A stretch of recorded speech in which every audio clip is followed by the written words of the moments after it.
2, 1. Good evening, everyone, and welcome to the May meeting of the One High Point Commission.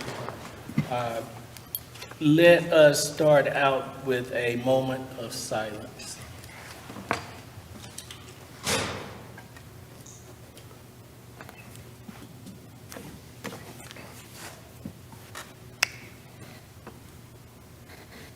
Thank you. Again, it's great to see all of your faces and that you're here to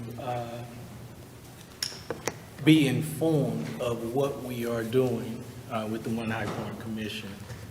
Tonight's going to be a very informative meeting. We'll have the opportunity to hear from our subject matter experts as to where they are and where they're going. This journey has been long, and it's had its obstacles. But just like all good people, and I've got an excellent group of commissioners, staff, facilitators working along with me, we've overcome. And we're really looking forward to the finished product. So right now, I'll turn the meeting over to Vice Chair Courtney Austin Wilson for the roll call.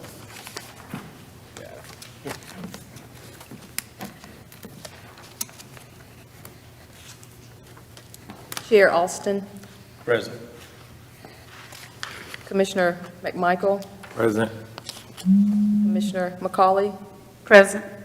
Commissioner Patrick, Present. Commissioner Reynolds, Commissioner Raleigh Wright, Present. Commissioner Sims, Present. Commissioner Tolliver. Is she present on Zoom? She's remote. Commissioner Williamson,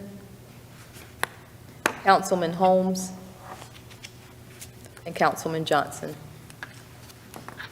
Is there anyone I've left out that's remote? Okay, thank you. Thank you. Just to give you a little bit of history of our journey so far, during our October retreat, we reviewed policy proposals, focus areas, and decided how we would move forward with determining a working budget. With the research topics identified based on the resolution, with the budget approved by City Council and work group tasks assigned, we moved forward with securing content experts to do the research on those identified restorative policy focus topics. Each month for the last few meetings, we all have given progress updates on our commission work group assignments. Each one of our commissioners have been assigned a specific area that they've worked on themselves that is beyond what our content experts are working on. Today, the content experts are joining this meeting for their 90-day check-in report to the commission. Subject matter experts will be allotted an hour for a presentation, and I ask that commissioners hold their questions until the end of the presentation. With that, I'll turn the meeting over to our facilitators. Thank you, Chairman Austin. You had mentioned earlier that we're at a pivotal moment in this process that has been going on for, has it been almost a year, perhaps almost a year now? There's been a lot of work doing, and I think we're on the verge of beginning to see some of the fruits of the labor that has been tasked over the past 9, 10, 11 months or so. The last time that we met, you all had an opportunity to hear from Leah Henry. She talked about some of the preliminary work that has been done to begin to pull this report together. And I'm pleased to announce that tonight she is going to take an opportunity to share some outline of what the report will actually start to look like. She has, over the past month, had an opportunity to speak and engage with some of the other content experts. She has also traveled your great city, and she probably knows it as well as many of you now because she wanted to get an eyes-on view of the community that she would be writing about. And so I'm not going to take too much longer because we want them to be able to use all of the time that has been allotted. And so with that, Ms. Henry, if you would, please. Thank you. Good evening, elected officials in the room or listening remotely, commissioners and members of the public. We're really excited to be working on this project. It's really actually a privilege to be a part of something so important and so groundbreaking. So I am the project manager for this project, and I am the Director of Housing Equity Initiatives for the National Institute for Minority Economic Development.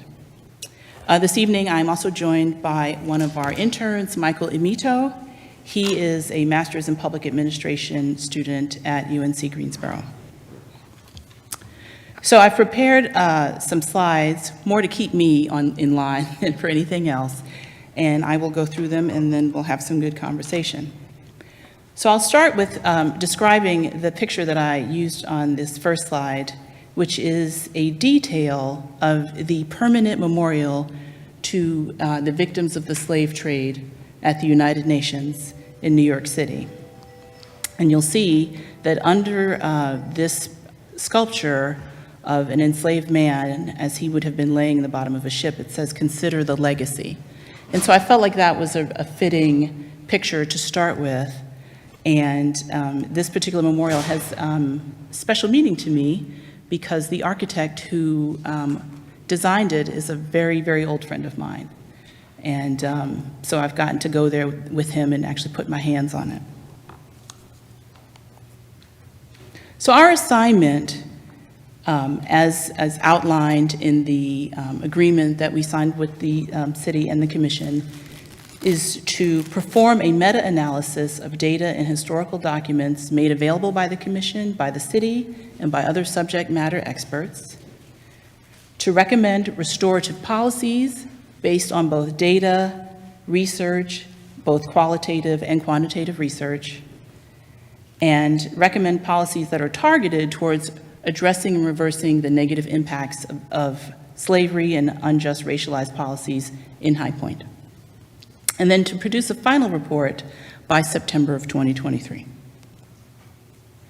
So our timeline, and I will say for September 2021, this was me digging back through documents that I could find, news reports, to try to figure out when some of the first official discussions at City Council happened about having a reparations commission, but we firmly recognize that the conversation has been years in the making, and that wasn't the first conversation. And so just to remind us, we started in February of 2022 with the adoption of the resolution to create the One High Point Commission. You had an extensive retreat in October of 2022, and then in January solicited proposals from subject matter experts who were engaged by March. Today we're giving you an in-person update. In June, the commission's work groups and the subject matter experts will submit their final reports. And I believe that this is going to be a living document and an ongoing process, but we had to have timetables. So by the end of June, we're going to be collecting our final information so that a report can be submitted to the commission for consideration in July, and public meetings can happen in August, with a view towards having a final vetted document to present to City Council in September. So our progress to date, this is just to give you a sense of what we've been working on. We have had monthly meetings with the staff. We participate in the official meetings virtually, so we're always listening and taking notes. We've engaged the subject matter experts and have met with them in person and virtually. We've reviewed all of your minutes from your previous meetings, newspaper articles, websites, and other relevant information to try to get a good sense of what has been happening for the past 2 years. We've looked at, particularly with Michael's help, other municipal reparations and restorative policies that are happening. And then I was very excited, it was very serendipitous that I was able to remotely attend a 2-day symposium on reparations recently that the Russell Sage Foundation in New York had, where I got to listen to about a dozen teams of academics from around the country who are looking at all aspects of reparations, and they were actually giving updates on the progress of the research that they're doing. So next year, a double edition of the journal, the academic journal that foundation puts out, will come out on reparations. And Dr. Darity from Duke, who many of you are familiar with, is actually the person who was editing that. So I got to actually, in real time, see him give feedback to academics. So because the research is not finished and not published, I can't attribute anything to them, but it did give me a very broad sense of the research that's happening from economists, political scientists, sociologists, you name it. So that was very exciting. That was about 2-3 weeks ago. So what we're going to do, both Dr. Ali and Dr. Ringel will participate virtually because it's graduation week and they're actually doing academic things. So Dr. Ali had a 6 o'clock event, but he said as soon as he was able to break away, he would get on remotely. So let's skip to Drs. Ringel and Sami, and I know that they are on remotely, so I don't know how to throw it to them. Are they able to just start speaking now? Dr. Ringel, are you there?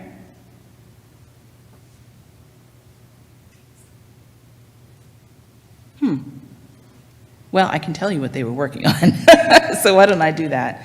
And so their focus area is disparities in the public school system, up until the point that the High Point Public Schools became a part of the Guilford County Schools. So what they've been doing is going back through original documents, original source materials, to look particularly at minutes from school board meetings and other documents that they put out, and they've come up with a lot of really interesting information about the disparity in the resources that were invested into the black schools versus the white schools.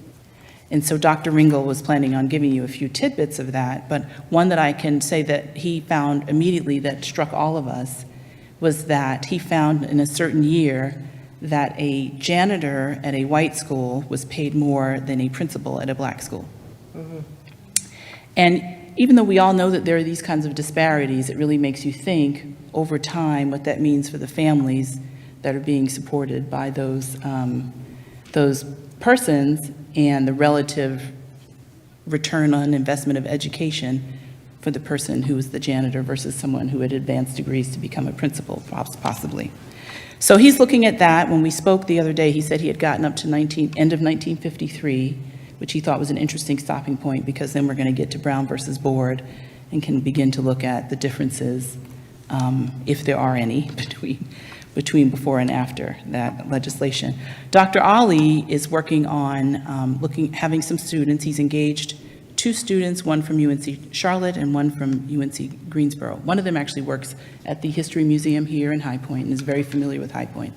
And they're going to be looking at doing some in-depth oral history interviews, in addition to Dr. Ali contributing to the final document an overview of the history of High Point.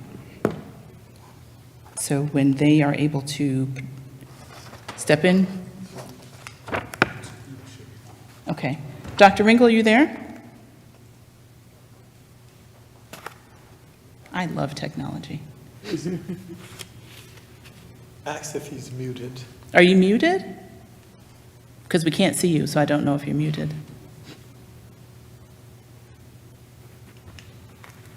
Should I just continue? Okay. So this is a proposed report outline based on the tasks that we were given and the information that you would like to receive, I believe. And of course, this is a working document. So we'll start with an executive summary because ultimately you're going to want something that is short and to the point and that can be shared widely. Everyone doesn't read a full report, but your executive summary will have all of the important points. An introduction, we'll go through a background, we'll talk about slavery and Jim Crow in High Point, we'll talk about reparations and reconciliation efforts in the United States as a whole. Then we'll move to the creation of the One High Point Commission and the background, the role that the NAACP and various community actors have played in the creation of the commission, and the process that you have gone through as a commission, the public engagement, the meetings, the engagement of subject matter experts and whatnot. Then we'll move to a section on High Point disparity statistics, so that we've got some basic statistics around the areas that we're going to be looking at: education, housing, health, and economic opportunity. So we'll have some fairly recent statistics about all of these areas that will highlight some of the disparities that we are going to address and tie back to history of High Point. Then we'll look at some possible restorative policy areas and recommendations. And I've given you a long list, some of which are around housing, fair housing, affordable housing, fair lending, minority homeownership, minority business enterprises, alleviating poverty, police and community relations, public transit accessibility, employment and workforce equity, food security and food access, and improving health outcomes. It's not an exhaustive list, so we took this from the charge that we were given, and also some of the most salient areas for local government to be able to actually directly be actors in. In addition, we'll have recommendations for other stakeholders, because there are some things that a city may not be able to do that would be more appropriate for the county, given the school system is a county issue, state government, federal government, and also philanthropy, because there may be some things that you would want to solicit philanthropic support for. And then in the addenda, we'll have our sources and some information about the authors and about also, I neglected to put up there, but also the subject matter experts. So one of the things we're looking at is we're comparing High Point with other municipal efforts. One of the things that I heard from a researcher a few weeks ago was that there's only about 11 or 12 municipalities in the entire United States that have officially created a commission or some other vehicle to explore reparations or restorative policies. And so you are in the vanguard of what's happening nationally, and actually was mentioned by that researcher during that national symposium.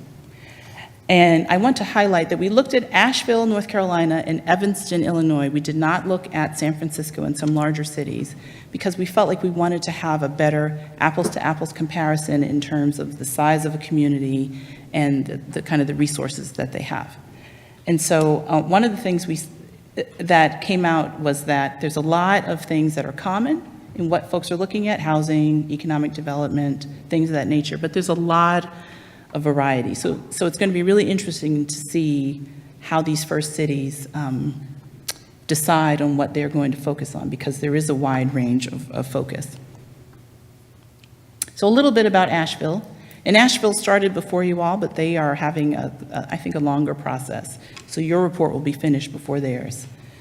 So they're looking at short, medium, and long-term recommendations. And they are talking about having information sharing and truth-telling. I thought that was interesting. They formed their reparations committee, and then they'll have a report. Their focus areas are criminal justice, economic development, education, health and wellness, and housing. So pretty well aligned with High Point. And for Asheville, one of the interesting things about them is that there's a very tightly defined geographic area that has historically been the focus of their African American population. And so they're doing a lot of focus on that specific location. And they're doing a lot of data mining and mapping and have an urban renewal framework. So they're looking at, as Asheville had urban renewal projects, what happened to the Black community. Evanston, Illinois, really focused on African American home ownership. They passed the first reparations bill in the United States by local government. And their source was from cannabis retailers' occupation tax, which is an interesting source that I do not believe High Point currently has, but who knows. So they really focused on preserving and promoting homeownership among the African-American population that has some long-term connection to the city.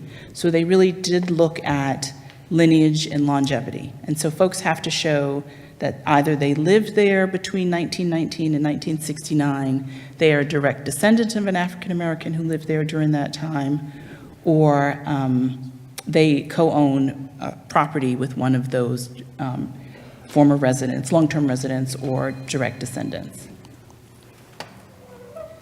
And so they're going through a process where folks actually have to prove their age, their residency, that they are an African-American, things of that nature. And some of the things that they are offering are down payments and closing costs to purchase homes, mortgage assistance to pay down a mortgage, home improvements to fund repairs or modernizations or necessary adjustments to homes for aging in place. And then interestingly, recently, they've had to look at cash benefits because there were a couple of issues with Evanston. One was that the dollar amount was still very small compared to the need, and so they set up kind of a lottery system, and so there was a lot of issues around that.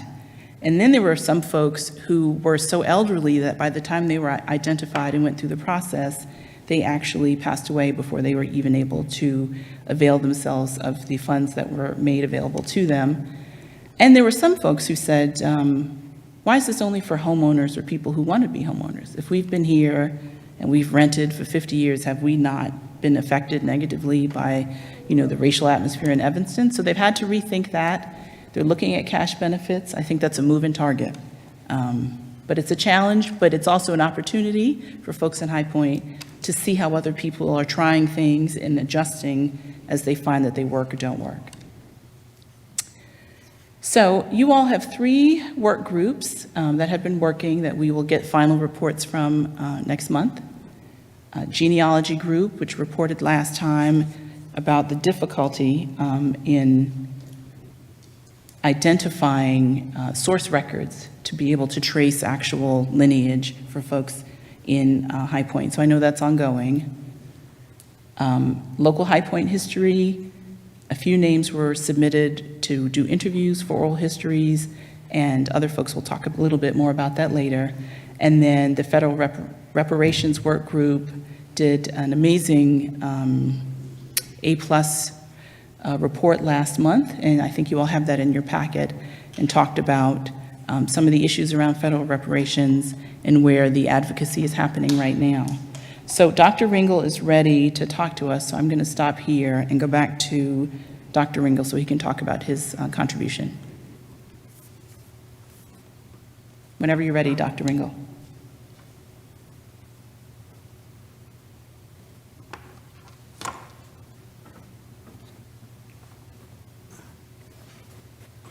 Is he muted?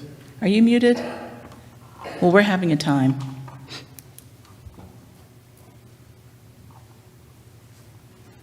I'm not sure what's going on, but I will keep going, I guess, until he breaks in. Dr. Ringel, whenever you can speak, just please stop me.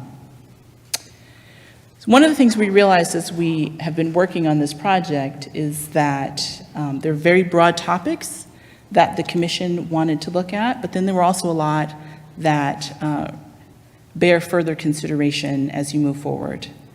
Policing and criminal justice, there are a lot of specifics around arrest differentials between Black and non-Black populations, things like that, that some other cities are really delving into.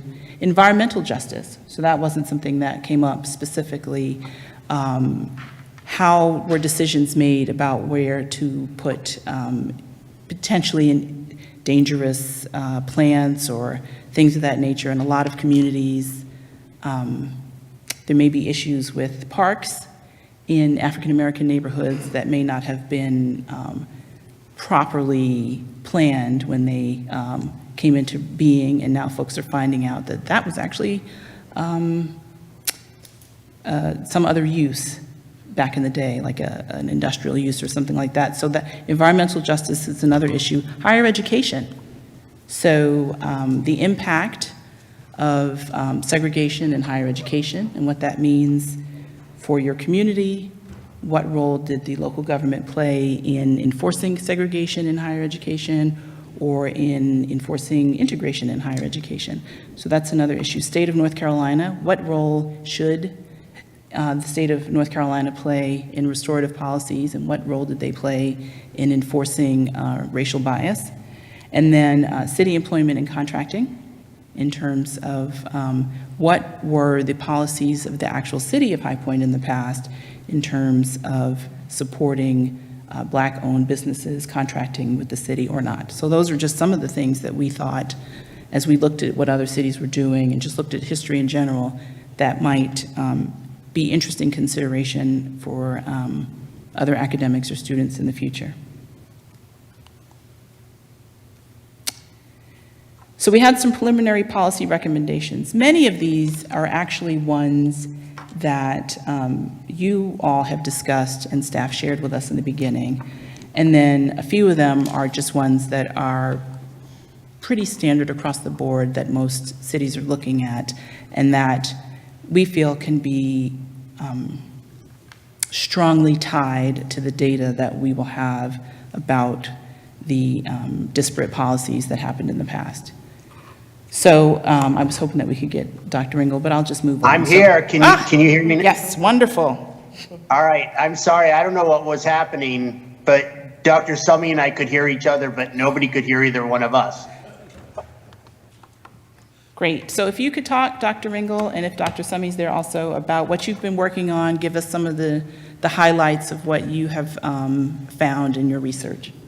Sure. Can you see me? Is it worth me putting the camera on, or should I just leave my camera on? Oh, you can leave your camera off. We can't see you. Okay. So I have been working for the last several weeks, reading my way through, hundreds and hundreds of pages of Board of Education records, trying to find specific data that we can use to really identify the details of how discrimination happened. We all know discrimination happened within the school system, but being able to quantify it is a different matter. So I'm finding a lot of material that I think is going to be really useful. On the very first couple of pages, for example, in 1919, I found that the principal of the Fairview School, Mr. Davis, was being paid $75 a month, which didn't really mean anything to me until I realized that the principal of the white elementary school was being paid almost double that, and that the janitors at the white school were also being paid $75 a month. So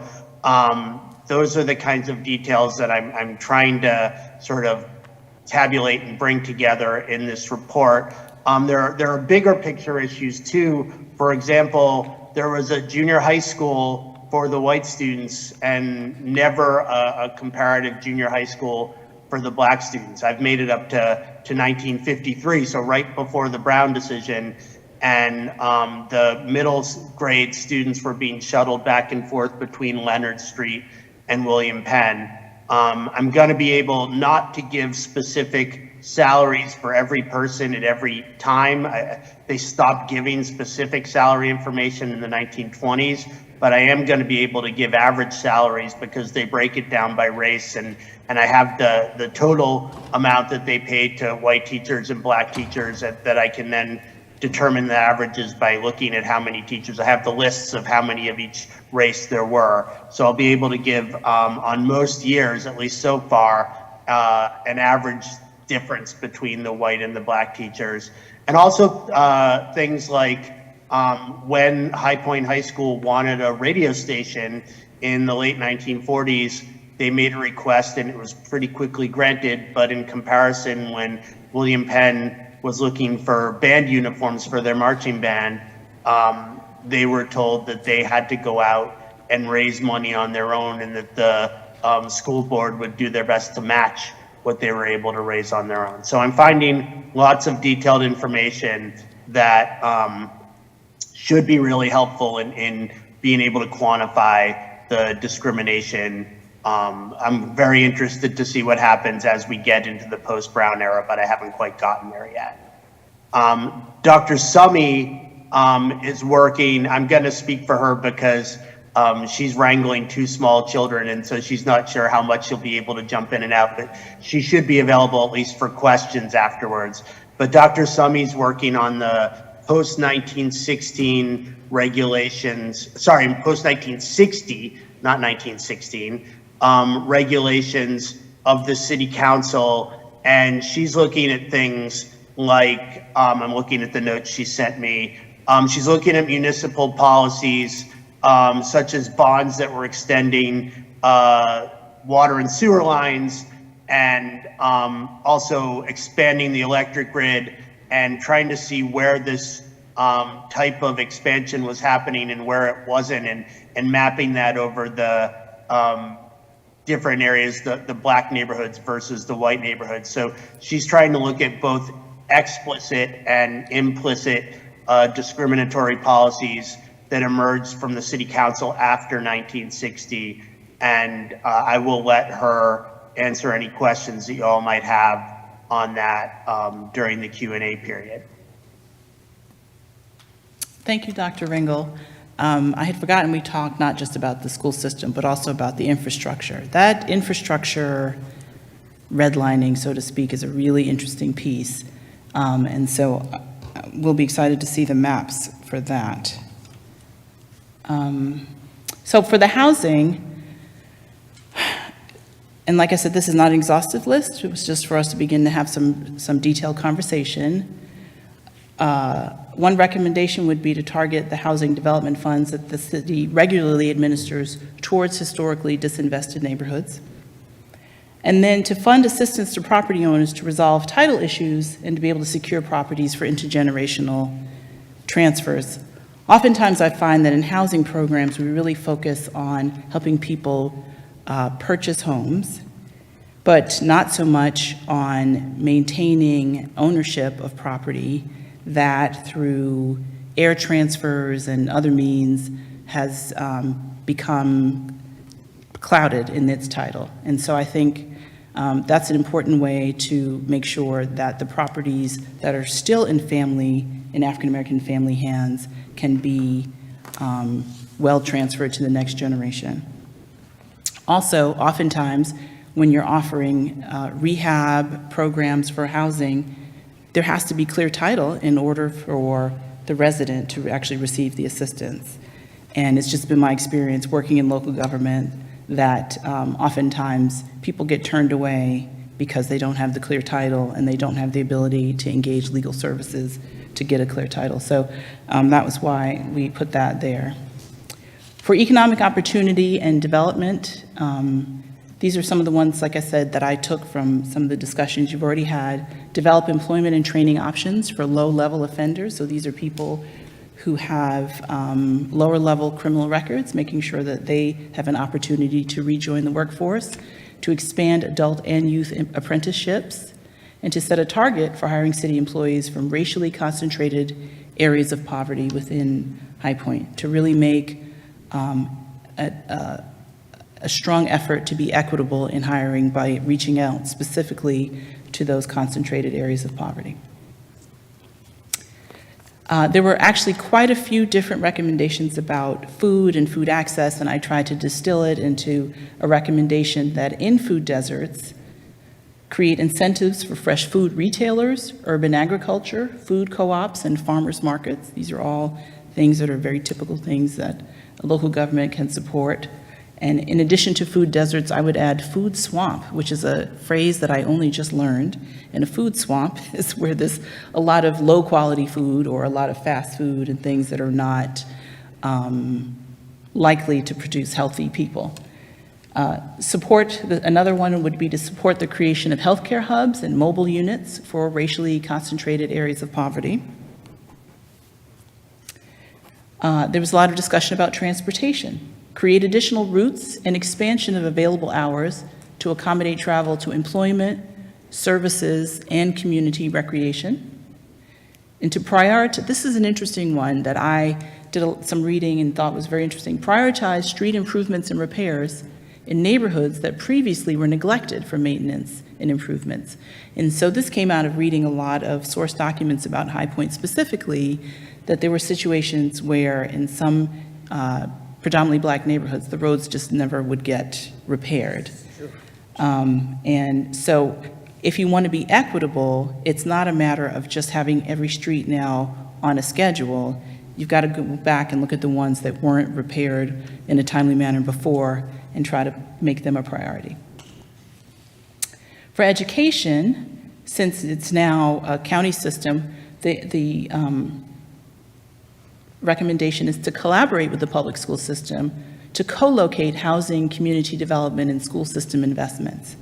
And what this means is that as the school system is looking at where to put new school buildings, which are major investments, multi-million-dollar facilities, how can that become a locus of community development beyond the school building? How can you, if you're going to put in millions of dollars of infrastructure and things like that, how can you make that work for housing and other things? And that's a way that the city and the county could easily work together. Well, not easily, but they could. And then there'll be some additional recommendations that will come out of the subject matter experts, because as you heard, they're digging up a lot, but they're still working.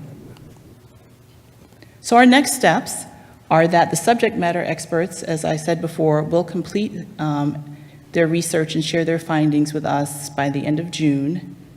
And I've had subcommittees, but I meant work groups, will also submit their final reports in June. The Institute will draft a report and submit it to staff for discussion and review in July. And then after we have a really good report that we all are comfortable with, then the commission will share these recommendations and the report and the information we've come up with the community and stakeholders in August to prepare to present a final report to City Council in September. And I just have a few selected sources. I could have put, many, many slides. I did see that there was a lot of really interesting information on the local NAACP's website about reparations. I should mention, Dr. Ringel didn't mention it, but he has already worked on an oral history project with students at High Point University, which he said we can use as we would like, but they have about, I think, 40 interviews already. I put here an assessment of social health drivers for High Point that the Foundation for Healthy High Point commissioned previously and that my colleague, Dr. Stephen Sills, produced last year. And then I've been looking at some reparations reports from the state of California, not because we're comparing to the state of California, but just to see what folks on the other coast are thinking about and talking about. And so that's my presentation. I don't know if Dr. Ali has been able to, Dr. Ali, are you there? I know he said he had to be a part of a graduation that started at 6, and he was going to try his best. Okay. So are we going to do questions and answers, or what would you like to do? All right, commission members, this is your big opportunity to ask those questions you've been dying to ask for the past several months.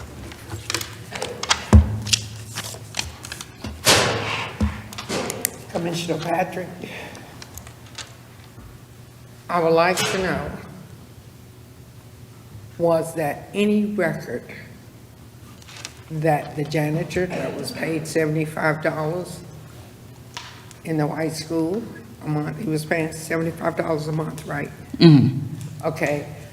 And the principal that's in the black school was paid same amount, $75 a month. Did he look further to see whether or not those figures ever changed? I'm tracking, can you hear me? Yes. Okay, I'm tracking the salaries. I can't track that specific salary because after about 5 years or so, they stopped giving the specific salaries, but I am tracking the salaries of the principals versus the salaries of the teachers versus the salaries of the janitorial staff. I'm tracking that kind of detail as I go through the records. So this is Commissioner Austin Wilson. Are you also tracking current day of where we are current day of what our teachers and principals and individuals in our school system are getting paid? I was asked to do the records through the merger with Guilford County. If I have time after I'm done with doing that, I can try to get some data on that, or maybe somebody else on the team can get data on that. But no, I'm doing the historical work right now. Okay. It would be good for us in our report to have current day to see where we are today with the salaries, because we know there's some discrepancies in there. One of the things that's really interesting as I go through the decades is they make they being the school board, make a very big deal about how they try to keep the raises uniform, so that if the white teachers are getting a 2% raise, the black teachers are getting a 2% raise. But of course, the salaries were never equal to start with. So all that's doing is keeping the disparity the same. So I'll keep my eyes on it as I move forward, and if we can get somebody, you know, that shouldn't be, we should be able to at least try to get that data. And This is I'm sorry. Commissioner Patrick. Did you notice the material, the books that the children used in the white school versus that was used in the blacks? I've been looking for that information, because when we did our oral histories, that was one of the repeated stories that I heard from the students at William Penn, that they always got the hand-me-down textbooks. Exactly. And that information, just as far as I found so far at least, and as I said, I'm up through 1953, that information isn't in there. I'm trying to, anytime there's equipment used, you know, equipment added to a school or something, I'm trying to keep track of that. And one of the ways that I'm looking at the physical plants of the schools is every so often they give an indication of how much insurance they're putting down on the different schools. And that's a good way for us to be able to tell how they value the physical plant. But I was specifically looking for books, and I haven't, that's just not in the records that I've at least so far. Thank you. So in addition to any questions you all might have, if you have any comments regarding what has been presented, that would also be helpful. This is Commissioner McMichael. A question about the findings, and I know we're not at recommendations yet, but in knowing what we know based on the historical data, and once we found current data, what are some of the suggestions that we would make, or recommendations that we would make to the city in order to remedy something like that? In which area? The discrepancy in salary. On that salary piece? Discrepancy in school material and in how schools have historically been disenfranchised. So it's interesting because the data actually takes us in two different directions. When you're looking at the disparity in pay, that has a generational wealth implication for the descendants of the people who could be identified. So that's one issue. And then the disparity in the resources that were available to students is kind of a little bit different. And so I would say that that's something that we need to still really think about, and I think it's a little bit tricky that the school system that perpetuated the disparities doesn't exist anymore. And so I will say that I will keep that as a question we need, because I feel like that's a government management question that I'm not that sure about. How do you account for that when the actual actor has changed? But I would say that I think that's why we listed other entities to whom we may make recommendations, because ultimately, in order to put more educational resources into certain communities or certain groups of students, that's going to require the participation of the county school system. It's just not something that the city would be able to do at this point, but it certainly probably should be done. So we've had this is Chairman Austin. So we've had several discussions about life after this commission. And this is a clear example of of a next step, where we are looking at those policies and those things that the city that the city controls. But now we are delving into the county. So, as we discussed before, I strongly feel that once we have made our recommendation to the city, this doesn't end. I mean, there's a lot more that we have to look at as a county, then as a state. So, we're breaking the ground right now. This is Commissioner Riley Wright. So I have a question in reference to, you spoke a bit about how some communities were not having the opportunity or were not being treated the same way by the city so far as road repairs, things of that nature, and maintenance to that. And so how would that be remedied at this point? I see that as a very live issue still in this community, because in my opinion, High Point looks very much like the have and the have-nots. Just ride down Main Street and you can see the difference of how this community is taken care of and what's taken care of, and what community is being taken care of. How do we address that more directly? I mean, it's clear to the eye, and it's clear to the people who live in this community. So I think one of the ways is that through using this hard data and really doing the research, compiling the research, it gives us a way to communicate with the entire community about the need to rectify those past wrongs. So right now, it's kind of an anecdotal thing for a lot of people, right? People think that they know that some streets get fixed and some don't. But to be able to say, here's the data and here's the ways in which over time it was systematically underinvested in certain neighborhoods. And this is why it's not enough to just say, we'll sprinkle money in each ward or each district or whatever, but we have to focus on the places that were previously disinvested. But I feel like that part of the way that makes more sense to the broadest base of constituents in the community is to be able to give them that data that shows unequivocally over time that this was not done fairly. So I'm hoping that that's what we'll be able to glean out of the public records from the city. This is Commissioner McMichael. It seems like what would be appropriate in the report is when we list what the findings are, if we could align that particular area with city policy to see if that policy creates disparities. And if that is something that needs to be rewritten and reconsidered in terms of policy and practice, because I believe this commission already knows that what the findings are.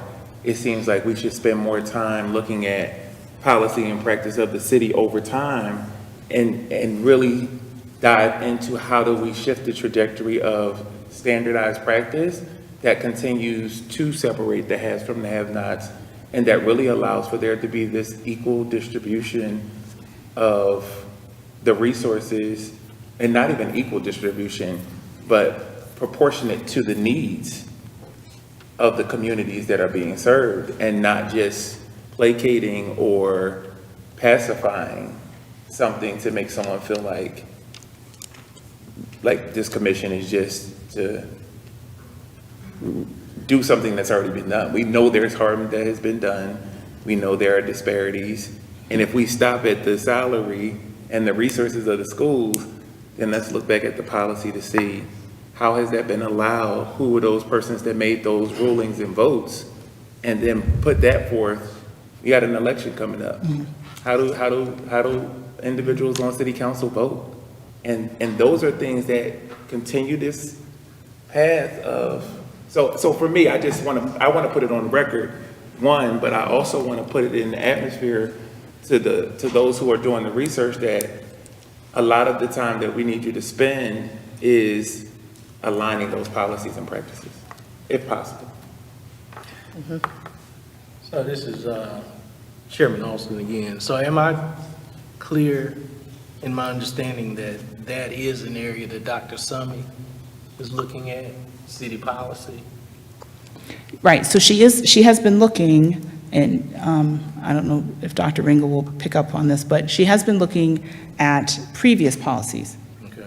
Now, so what I'm hearing is we need to look at today's policies because oftentimes they may inadvertently be perpetuating unfair practices or disparities. It may not even be a purposeful thing. It's just, this is how we always did it.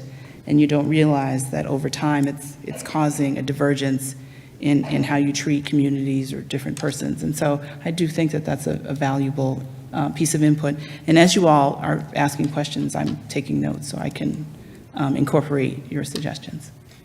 This is Commissioner Patrick. Again, don't mean to be very wordy, but have questions that I really want to know. The next thing that I really want to know is, are you also looking into the judicial system? Or is that? They said policing and something was on there. Is that? So policing would be the city, but judicial would be the county.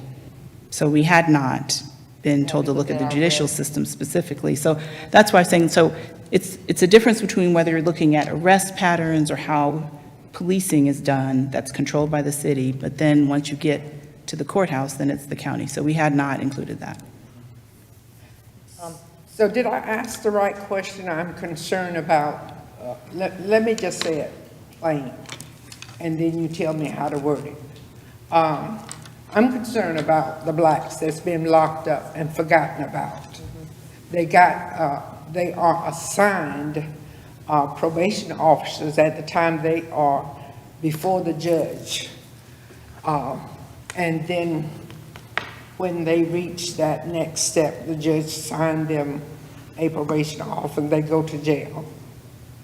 How do I ask you, are you working on that? Is that part of your assignment? Is that policing? Is that not policing? So, no, I wouldn't consider that to be policing because the police are the folks who are out in the street, but once we go to the courthouse, it's really the county system, and the courts are under the county, which is under the state. But I do hear what you're saying, and I do, the criminal justice system and unfair and unequal sentencing and all those kinds of things are really prevalent. I mean, you could do a whole nother commission just on that, quite honestly. But that wasn't something that we looked at because ultimately the courthouse is absolutely controlled by the county. Commissioner Patrick, while that is something that is out of the lane of the subject matter experts and the commission, it is an excellent question and something that has to be looked at. In addition to the county, you're also going to have some state culpability. So someone, Chairman Austin has spoken earlier about other work that will need to be done after this is over, and that might be one of the things that you all consider, is to find a way to get the county and the state of North Carolina to be able to begin to look at some of those things, because there's a lot of disparity there. But it is an excellent question. Yes, yes. We have over 1,000 black young men incarcerated. Somebody's got to care and do something about it.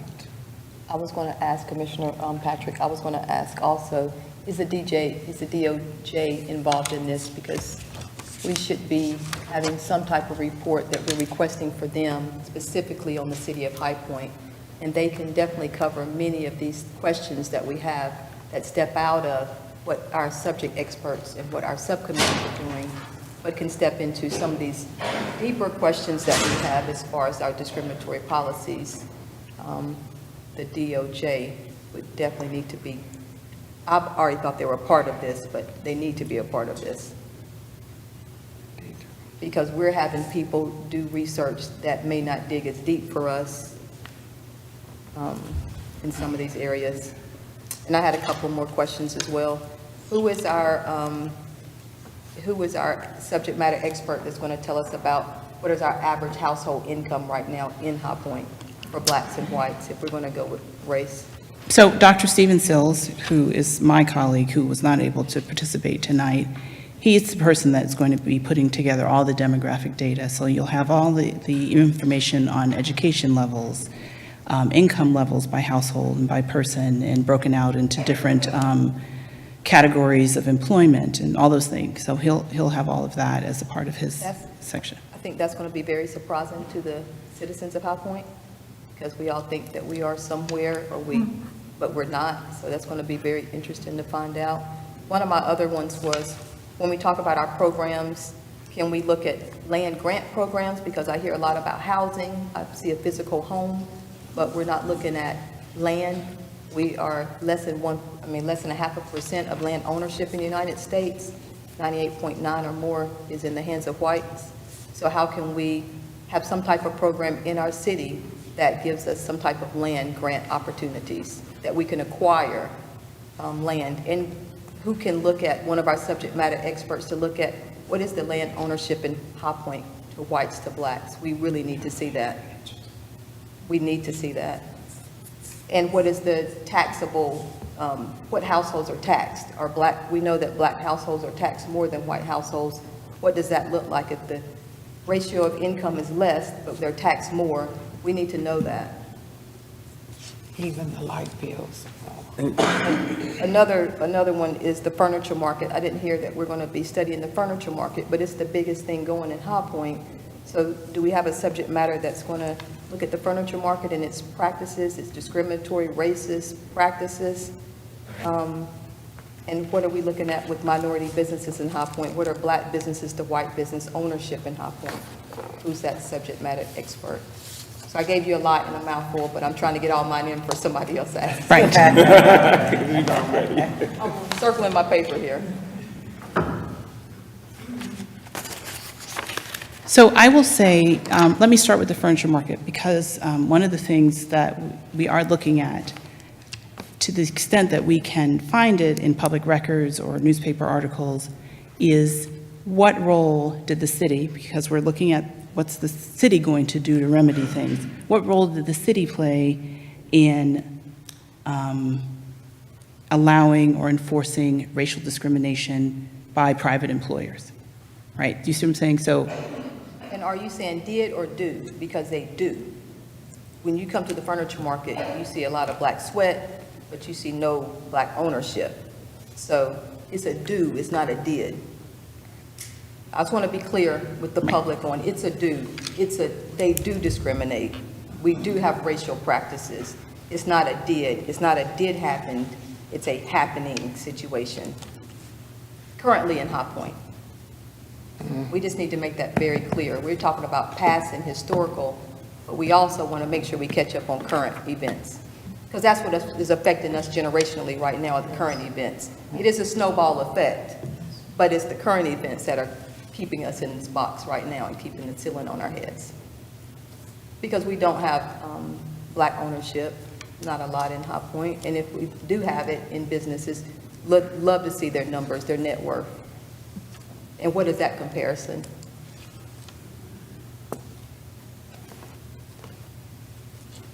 So I think it's safe for me to say this is Commissioner Riley Wright, because you look like you're still writing.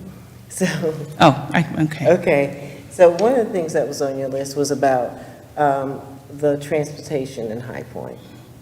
When I was, and I'm going to date myself, many years ago, when I was in college here in High Point, I took one of my spring breaks, one of my breaks, to simply ride the bus.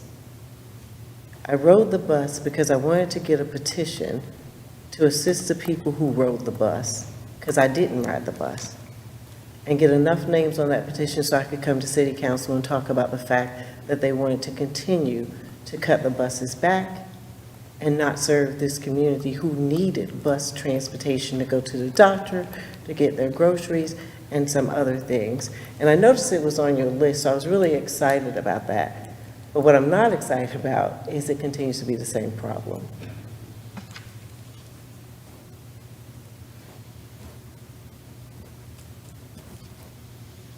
So when they look at that, because the buses is still an issue, and there's still a lot of people who need buses, and I know a lot of people think about Uber and Lyft, and we're talking about communities of people who don't have money to pay for Uber, Lyft, and cabs constantly when they need to do things and get out of their community.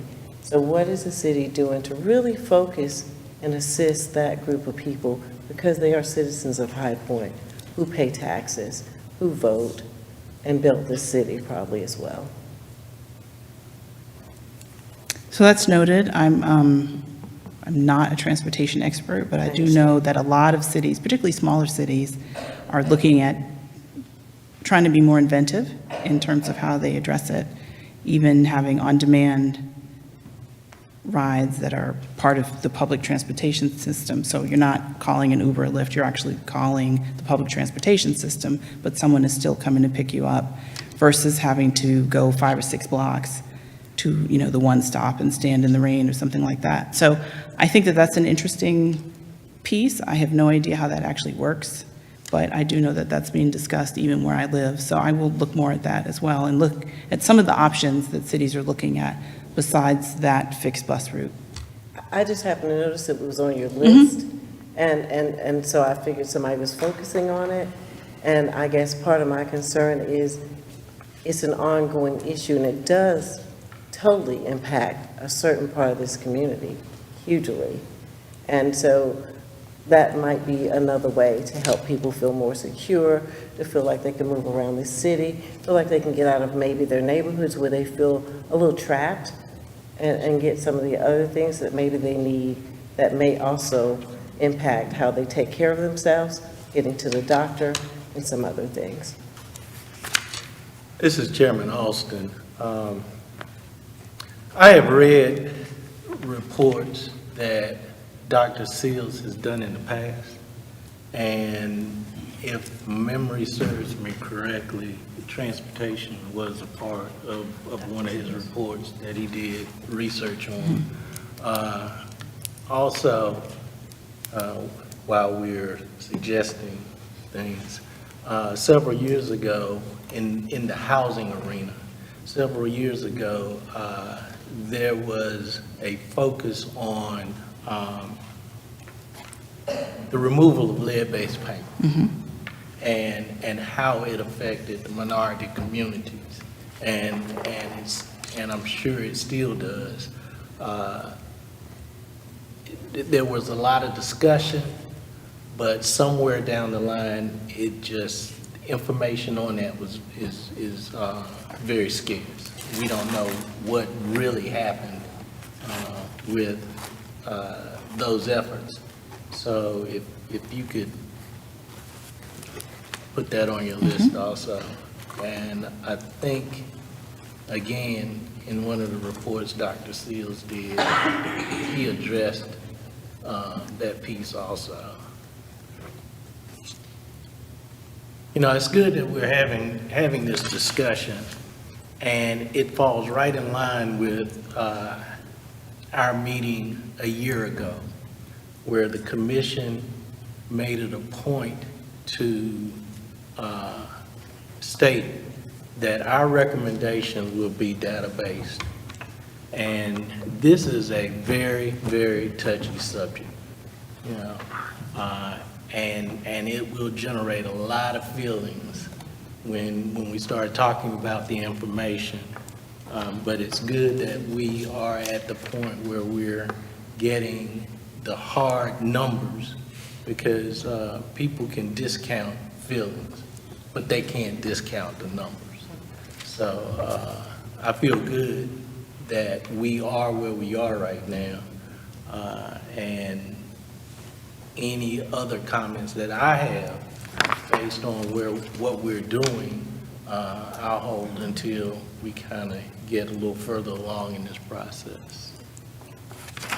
Well, this is Commissioner McMichael, and one of the things I will suggest as we move forward is that we could potentially have some meetings with the content experts so that we can help guide that work in order to make sure that the work of the commission is the work that's being done, and that we're able to, we could be a part of that process. We can be some extra hands. I know I would love to dive into some of the data if I knew where to find it. I'm not an expert, but I can read information and synchronize it in a way that we can draw some conclusions so that we can expedite the process. And I know everybody is busy, but let's focus on what needs to be focused on. And I don't want to wait until June to do that. Like, whenever y'all diving into it, content experts online, you have commissioners that are here that are ready to work. And I mean, I'm just speaking I'll speak for myself. I'm available to do some work, because when it comes time to make those recommendations, that's going to be the stamp of the commission, not necessarily just the content experts. And so I want to make sure that at least my sentiments of what's necessary for this city, because there's so much going on in our city that this commission has stirred up, that we need to make sure that there is a clear plan, so that when the recommendations are laid on the table, there is a plan of action for churches, community-based organizations, schools, because you cannot dig up these skeletons and then think you're just going to walk out the door and go back to your homes. You have woken up and resurrected the problems that have trailed in this country from the ships in the riverbanks. And now we either going to keep this moving, and it's not just a report. It's not just a document. It's not just oh, that's what it is, and oh, this is so wonderful. This is a call of action to the city of High Point, that this is not we know that it's ongoing, but what does ongoing mean? Does ongoing mean that we are given a permanent place in the conversation? Does the ongoing mean? So those are things that we as a commission need to be talking about and utilizing this time for, because if we don't pull that together and have that ready, this is just going to be another conversation that you had on the bus. And my children will be here, and then their children will be here, and it'll just keep perpetuating itself. So if we're going to do this, let's do this. And this is Commissioner Riley, right? I totally agree with Commissioner McMichaels, because I think for me, High Point, and I feel like a couple other people that I may know as well, High Point is known for, we'll come up with a project, we'll come up with a report, but will we come up with something that makes real change, that makes the city different for the people that it matters to? And I hope that we are certainly going to be above that level and make some real change in the city. This is Chairman Austin, and Mr. Ratchford brought this to our attention when he first started speaking, is that we are a year into this process. And from day one, each of us have had our guiding document as to what we're looking for, where we're trying to get to. Each commissioner has been given throughout this process the autonomy to work in any area that they felt comfortable, knowledgeable in working in. So I appreciate what Commissioner McMichael just said, and we're down to 60 days and counting. So, and I know because we've had these conversations that each of you have worked on various parts of this project throughout the year. And now it's time to pull that information together and yes, meet with the content experts and provide them the data that you've gathered over this year so that it can be incorporated into the final report. Maybe that would require specific questions or dialogue between the content experts and commissioners. But I'm sure that they would welcome any input any of the commissioners have based on any area that you feel strongly about.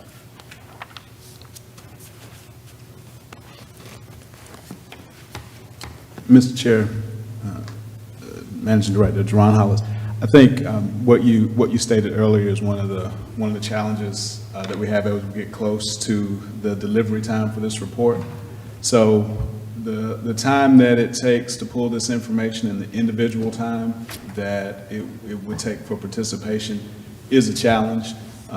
Getting our subject matter experts together, the reporting out, I mean, our project manager here is responsible for making sure that she's staying in contact and keeping the flow of information going. So that's a challenge. And one of the reasons that in October, when we asked through the retreat, we asked the commission to come up with those subject matter areas was specifically that, so we could focus in on an area, because we have a finite amount of time to get this report done. And so the subject guidelines that the commission has already approved are what the proposals that came in were responding as a result of, and that's the marching orders that our subject matter experts have. The valuable feedback that we're getting here helps them to cultivate and add to what they're already working on, what they've already agreed to work on in the time that they've said that's been there. But I do see from a lot of the dialogue that we've had, there are some opportunities, because the chair says it all the time. This is going to be an ongoing effort, that there are going to be recommendations and conversations after this report, after those finite subject areas that we talk about. There's going to be lots of additional conversation. I know the NAACP has talked about it, and so this is an ongoing effort. But we want to be mindful, and what we're telling the subject matter experts and the project manager is that we meet our timeline, because we have a resolution with a specific due date. We've showed kind of the timeline. So we're going to stick to that timeline and make sure that we do what the council has asked and what the commission agreed to that we were going to have as a project. In the process, if we have feedback, questions like we had today, I think we're gathering that through our project manager, but we're more than happy to field those questions as they come so that the subject matter experts can focus on the questions. But I don't think with the time we have left that we're going to be able to arrange additional meetings. It's hard to get people together. We don't even have everybody here now because this is summer, we got everything summer's coming up, we got everything going on. So I would say from a staff standpoint, what would be most manageable and easiest is if we have a specific set of questions. I think we've given 24 tonight. As those come in, we follow those same communications patterns that we have, getting them through the chair, getting them to staff. We can disperse those to the commissioners so you can see what everybody's asking, as well as to the subject matter experts. We can get that information so they can be aware of what's going on. But we might have some things that take us a little left of where we have actually agreed and proposed for them to put their research time. And there's a place for that. And we can have appendices, things that are going to result in additional policy in the future. But we do need to be mindful to stay on course with what we've already agreed to have our subject matter experts, those specific subjects, and then tailor it accordingly. But time is of the essence, as you mentioned earlier. So just something to keep in mind as we're talking about the planning of additional dialogue and the subject matter experts' work that they've already agreed and contracted to do. Two things. I just want us to be mindful of how long it took us to get the budget, to get the money, to get the subject experts. So now we're dog pedaling to get the information. I just don't want us to lose sight of anything.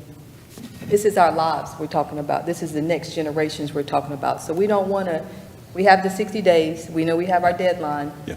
But we also want to make sure that we get what we need, because we're representing, we're not just, there's not just us up here. We got a whole bunch of cousins, aunts, uncles, neighbors that we have to answer to. So we want to make sure that we are getting everything into this report we possibly can and not be penalized because we were not set up for success from the beginning without having a budget already approved. There should have been an allocation already there. We do all know this. So in order for us to have to create that, do that, it took us months. So here we are now, but I just want to make sure that the citizens of High Point do understand that the city did not allocate a budget from the start And that way, we were already behind the 8 ball. This is Commissioner McMichael. So to that point, because I know how hard it is and I know my schedule, if we know the days and times that subject matter experts are meeting, then maybe we could look at that. If we know those dates ahead of time, that's a way to combat that. There's also this idea around when you're researching, and as a fellow researcher, you'll run across information. So some of the stuff we're saying is not necessarily to say, stop what you're doing and do this. It's saying, keep this in mind, because while you're reading something, some of these areas you may find content on, so that when you're making recommendations or having further questions for study, these are things that will pop up. So I know it sounds like a lot, but just in practice, this is just a think tank. This is not for anybody to feel like we're saying people aren't doing what they're supposed to do. It's us saying, hey, There's more to it. now that we on the roll, let's roll it all up in here together. Because there's a lot of work that needs to be done, and we all have a lot to do, but we hired some great, I'm looking at their bios. I know they can handle this. I'm looking at their experience. I know this is not something out of the scope of work. This is what they do. This is, I mean, they live and breathe history. So some of those things they can have an aha moment because of something they read 20 years ago, and add it in as a reference. And so for me, it's just making sure that we put it all as much as we can. That's all I'm. So let me lead into the other conversation that we are scheduled to have tonight. Because not only are we fielding questions from the commission, but we have talked about the general public having the opportunity to provide input to everything that we're doing. And in our last meeting, we asked the city staff to create an avenue that would allow the citizens of High Point to be actively a part of this process. So let me turn it over to Mr. Hollis to give us an update on how that can happen.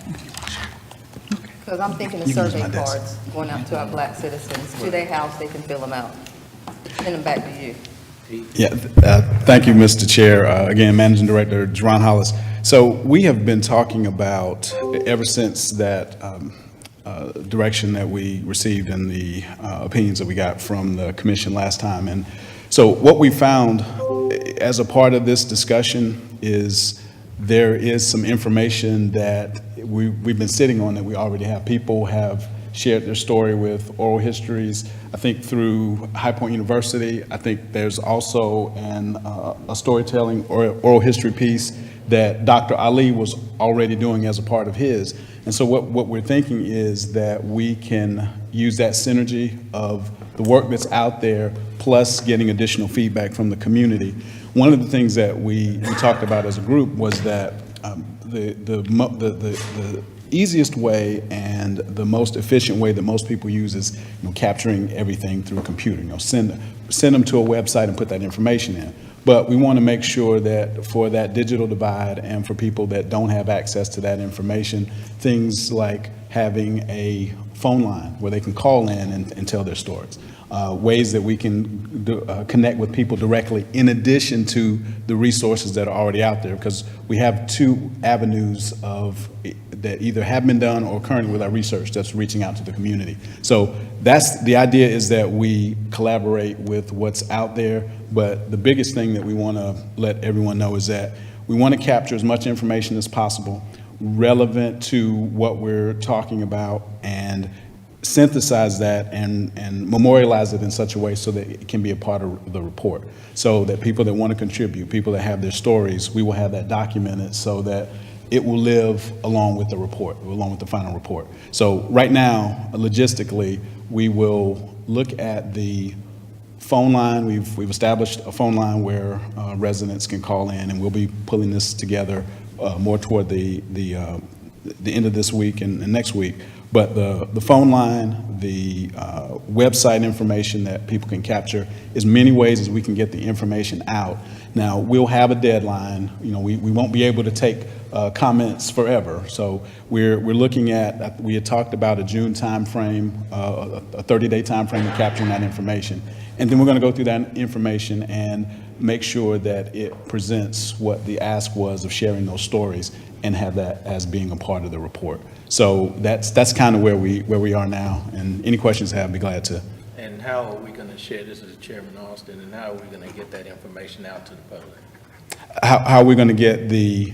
How are you going to tell them that there's a That they have website, the there's a Well, phone call? We are fortunate. One of the resources that we do have in the city is we have a very robust marketing effort, and so that's what we do. So you talk about your distribution list. We already have an extensive network of people and groups that we work with through human relations, our churches, our social media.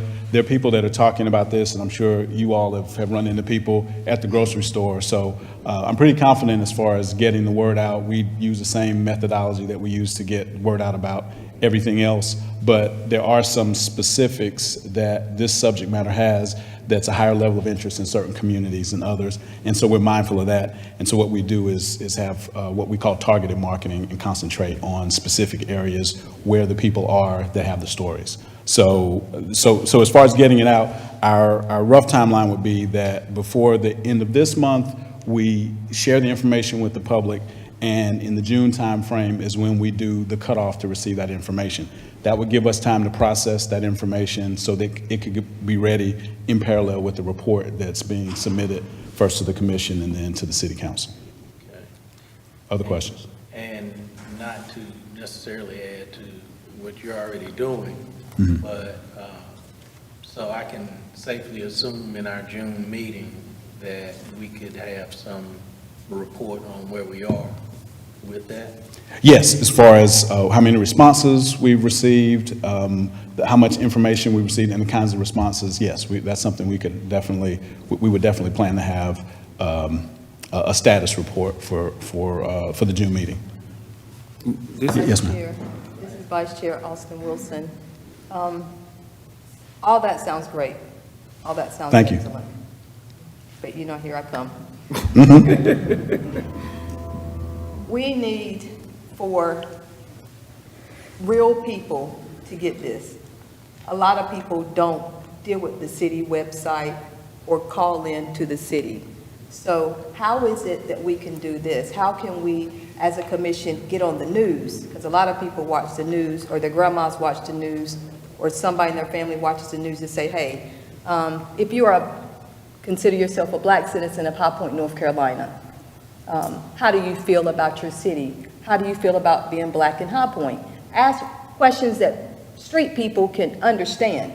Not way up here, like you just gave all of that, but right down on the road. Like, tell me, Doris, how does it feel living black in High Point? How you feel? What kind of bank account you got, Doris? Like, have your kids succeeded, or are they in prison? Real talk, this is real life things that happen here. How do we feel about High Point? Do you own a business in High Point, or do you sweat your labor every day? Were you able to get a good education in High Point? Let's ask some real questions to our black citizens in High Point and let them give you some real feedback. Not a documentary to say, well, how's your life been in High Point? And you're going to give some fluff story because it sounds good, because you're going to be on TV and you don't want to be embarrassed that you only have $200 in your bank account. So how can we meet? We're saying that we're real here and we're going to represent our people. How can we really get the real answers to them? Do you have gas money? How do you feel about your raggedy car that you can barely make it to Greensboro in? How do you feel about your bad tires? I mean, do you have car insurance? How long did it take your kids to get a driver's license? Black people at my point, sometimes they only have driver's license to 24 because they can't afford the insurance. I never knew that was a thing. But talking to my family members, they tell me things that I don't even know that occur in High Point. Real life situations. How many of our citizens rent and don't own their home? How many people live in an environment in High Point that they can't send their kids outside because they might get shot? We need to have a survey, that's a real survey, that sends somebody get in the mail and say, oh man, they asking me something about being black. You know how many people gonna fill that out? And Yeah. tell you real stuff? So can we work on something else that we can work with the news, the newspaper, and some organizations, some businesses that can actually have a survey, like Harris Teeter says, do you want to round up? I said, no, I'm black. I want you to round me out. Like I want free services.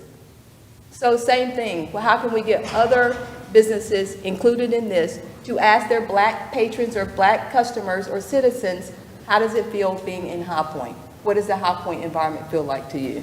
And this is Commissioner McMichael. To that end, one of the things I was going to suggest is we have Juneteenth coming up, and there are a lot of Juneteenth events going on. So how are we making our presence known where actual people are so that we can get those stories and not only they be real, but we have them in our possession? Because I go home and I throw a pile of mail away every day because I just don't have the time. And so I have emails that I delete because they're junk. Unless we're talking face-to-face to people and recording their stories, and they have new ways of technology where for birthdays you can get somebody to do a video. Like, is there a way we can gather this, not in a way that's meaningful, because we have the data, but then we have the archives of the stuff? Because I agree, people are not going to, are we sending commissioners around to these churches to say, hey, we need your voice? Like, it's more than just, I don't get the city's marketing, and I live in the city of High It's not Point. gonna work. This is Like- Commissioner but- Riley Wright.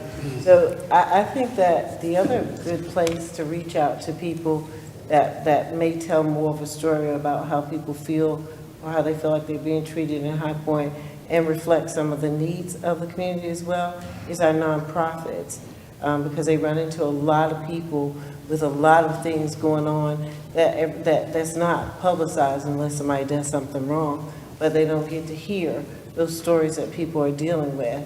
But those nonprofits hear and see and touch those people every day. Hey, this is Chairman Austin, and listening to the conversation that we're having right now, and listening to what Director Hollis has just presented, I think I heard all of that in his presentation.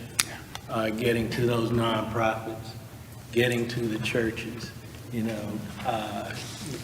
it's Sunday morning is still the most segregated time in any city, anywhere.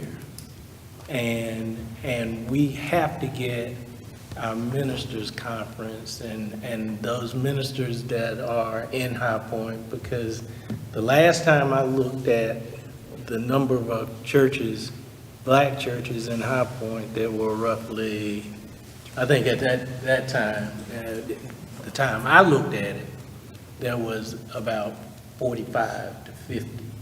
I wonder what the membership looks like now. Now, well, the membership is what it is, and everybody doesn't go to church. So to your point about the organizations, nonprofit organizations and so forth, so we just have to reach out, and we know who they are.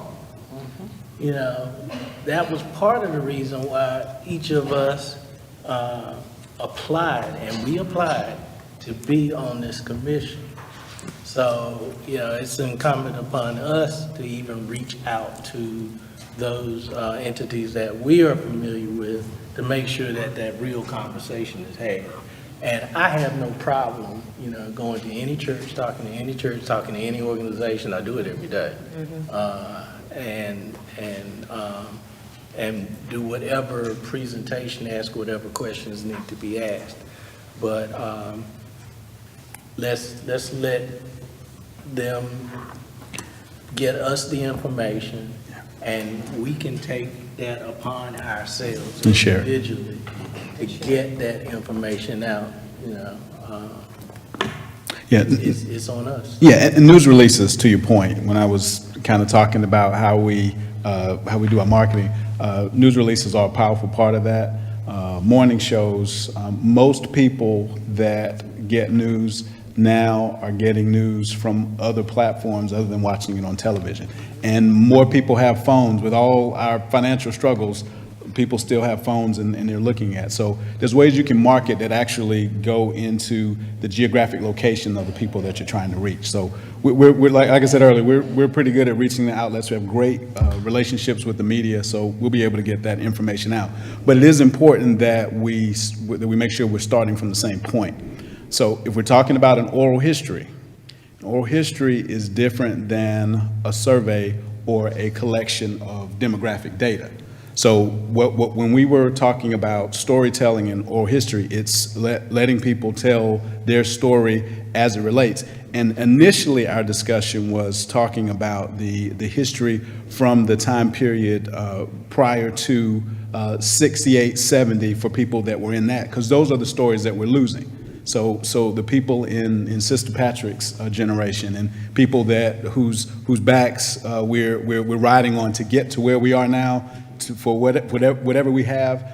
So we were concentrating on that. But as we see other efforts that our subject matter experts, we might have an opportunity to expand and take advantage of some of the other work that's going on. So I'm pretty confident that we'll be able to have something that's comprehensive in scope, and our goal will be to make sure we can get something in the commissioner's hands so that you can share it while you're at Harris Teeter rounding up. So are there any other questions for me on the storytelling? So are there any other comments, questions, concerns? We didn't approve the minute meetings. We didn't approve the minute meetings from last meeting. You want to just do an approval and second it and be done with it? Well, and the minutes that we don't get minutes from the meetings, Also we don't get have to- summaries Okay, of okay. what happened, so we don't have to do that. But let me also say this again, and I will say it probably 10 times per meeting. This effort will live on. Sure. There is a lot of work that has to be done. We're just touching the surface right now. And there are a lot of people, not just in High Point, that are looking at this effort. So let's just keep that in mind as we move forward, that there's more work to be done. Now, you as a commission and you as an individual will make the determination if you're a part of that process as we move forward. And I think with the dedication of this commission, I'll probably see, because I will be there. And I don't doubt that we'll all be together again as we move forward. But let's get High Point done, and then we'll keep this effort going. Just one quick thing before we close out. Earlier, as you all were speaking, several of you mentioned the need for the writers of the report and the subject matter experts to come up with really powerful recommendations that people will follow through on. And based on what I thought I was hearing, it sounded as if there was some expectation that the writers of the report and the subject matter experts would make sure that those recommendations are followed up on. But that's not their job. That's going to be the job of the people sitting around this dais. And not only you, but the people who support you in this work that you're doing. All right, I'm good. So are there any other? Pardon me, very quickly, I just wanted to tell you that Dr. Ali did try to join us. He was not able to unmute himself, and he texted me to tell me that, which I purposely didn't bring my phone up because I didn't want to be distracted. So he did try to join us, and I will see if possibly he might be able to speak directly with you all in the June meeting, so you can hear from him directly. And the other thing I wanted to say is that you've given us a lot of food for thought about some areas that you would like further information on. And so Michael will have a great list of things to do more research on. And I will get with Dr. Sills, one of the great things about having working academics who are attached to academia right now is that they have access to databases of existing research that a layperson can't find. You know, if I Google it, I might not find it, but they may be able to find some additional existing research about some of the topics that you're interested in. And we can certainly, as a part of the final report, point you in the direction of resources about the very specific issues like the criminal justice system that you would like to explore further. And we'll try to get as close to High Point and Guilford County information as we possibly can. This is Commissioner Riley Wright. Before we leave, I would love to take the opportunity to thank you for everything that you presented to us. I didn't want to leave this room without saying that because we were throwing stuff at you. And I feel like we need to at least say thank you. Thank you.